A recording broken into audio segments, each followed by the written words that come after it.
Start.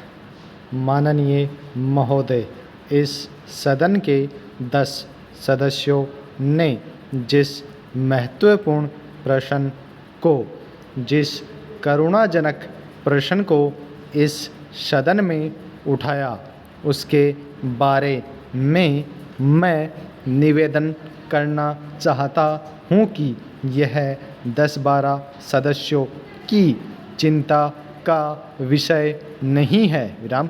मेरे ख्याल में यह पूरे राष्ट्र की चिंता का विषय है। इसलिए इस प्रश्न को राष्ट्रीय दृष्टि से सोचना चाहिए और इसी दृष्टि को सामने रखते हुए इसके समाधान का जरिया सोचना चाहिए। विराम।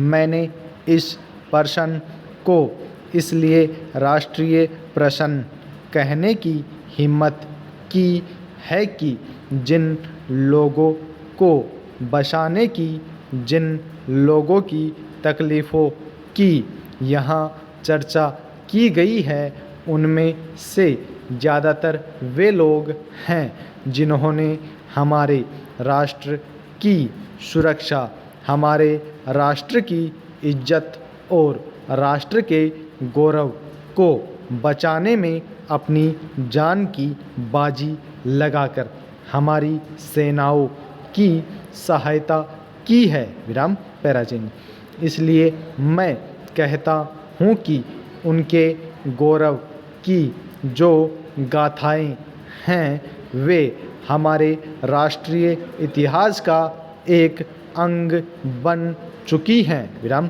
ऐसी हालत में अगर समय रहते हम उनकी सहायता नहीं करते, उनकी समस्याओं का समाधान नहीं करते, तो हमारा जो इतिहास है वह हमको कभी माफ़ नहीं कर सकेगा। विराम।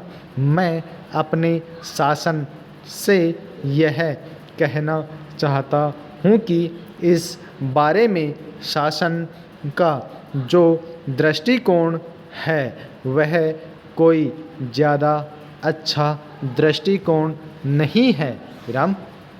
मैं कहना चाहता हूँ कि ये ऐसे लोग हैं जिन्होंने राष्ट्र की प्रतिष्ठा के लिए इस देश की सहायता की है।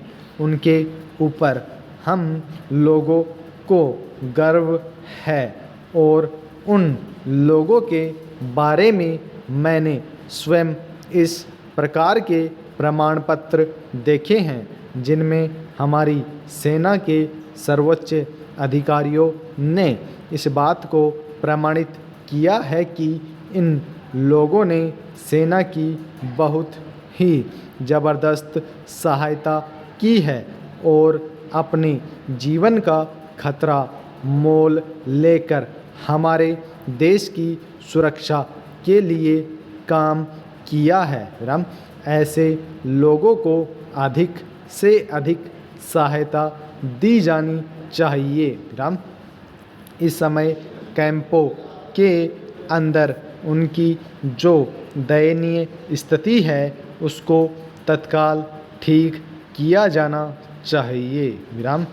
मैंने सुना है कि शासन ने जो निर्धारित किया है उसके अनुसार भी उन्हें वस्तुएं नहीं दी जाती हैं और यह कहा जाता है कि ये वस्तुएं नहीं मिल रही हैं, इसलिए आप पैसे ले लीजिए। विराम। कितने आश्चर्य की बात है कि अगर बाज़ार में चीज़ें नहीं मिल रही हैं तो वे कहाँ से खरीदेंगे। प्रश्नवाचक। Full stop.